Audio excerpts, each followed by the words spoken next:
الكوكي كيك اللي بتتباع في كل حتة فوق ال1000 جنيه. احنا هنعملها لكم بمكونات بسيطة وبأقل من 300 جنيه، وكمان هنعمل لكم اكبر حجم، وصدقوني مش هتلاقوا في طعمها ونظافتها. يلا عشان نوريكم الطريقة. بسرعة بسرعة.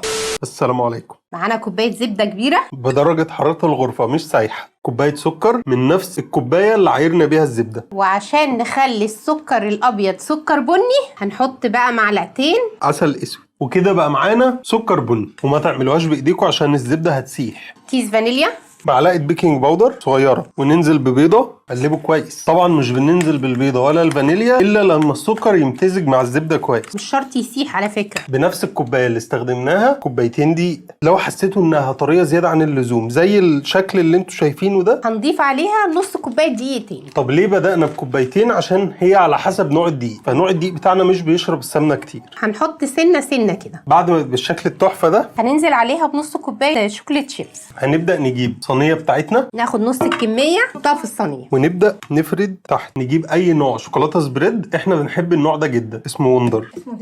دريم وندر، أي حاجة. ناخد حتت كده، كتروا يعني، مش احنا سألنا عليها أسعارها فلكية، توصل 1000 جنيه يعني. يا نهار أبيض. ليه؟ يعني احنا ممكن بمكونات بسيطة هنعملها في البيت ومش هنحرم ولادنا من حاجة يعني، وهتبقى أطعم وأنضف. بعد ما فردنا طبقة شوكولاتة مليانة كده حلوة، هنبدأ ناخد قطعة قطعة بالراحة كده نفردها ونحطها على الوش. بعد ما حطينا تاني طبقة من الكوكي كيك على الفرن بقى على طول في الرف اللي في الوسط على درجة حرارة 180 لغاية ما تتحمر تحت وفوق. مش تتحمر يعني، هي تاخد وش. طلعت من الفرن طبعا، سمعتوا؟ وكل ما تبرد على فكرة هتبقى مرمشة أكتر. أنا عاوز من أدوق. فوق. أنت واخدة معلقة؟ أنا قلت لك أنا هدوقك. أنا مش عاوزك تدوقيني. أنا هدوقك. هو إيه ده؟ هو كده لازم أدوقك عشان أنا كنت بأكلك وأنت صغير. وأنا صغير أكلك وأنت كبير. طب سخنة. خلي بالك بقى سخنة.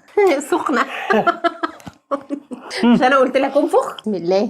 إيه ده؟ إيه رأيك في الطعم؟ إيه ده؟ والله هتنبهروا. دي أحلى حلويات تقريبا إحنا عملناها. تنزل تجيب آيس كريم بقى. أيوة بجد، هي مش عاوزة غير آيس كريم فانيليا وهي سخنة كده. أيوة. بولة تسيح تبرد المسائل لازم بولة آيس كريم. إيه ده؟ إيه ده؟ روعة. بسم الله ما شاء الله. بسم الله. أقسم بالله مبهور. أنا كبهير انبهرت.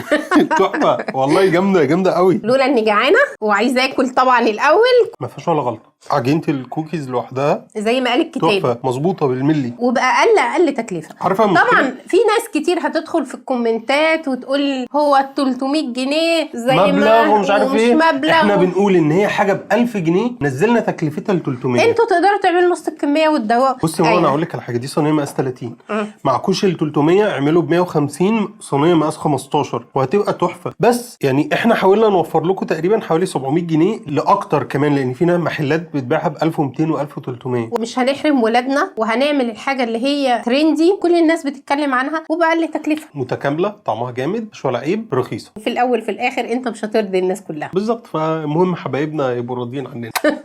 ألف هنا وشفا، وحطوا لنا في الكومنتات ان انتوا جربتوها، بس صدقوني لازم تجربوها. دمتم سالمين والى اللقاء.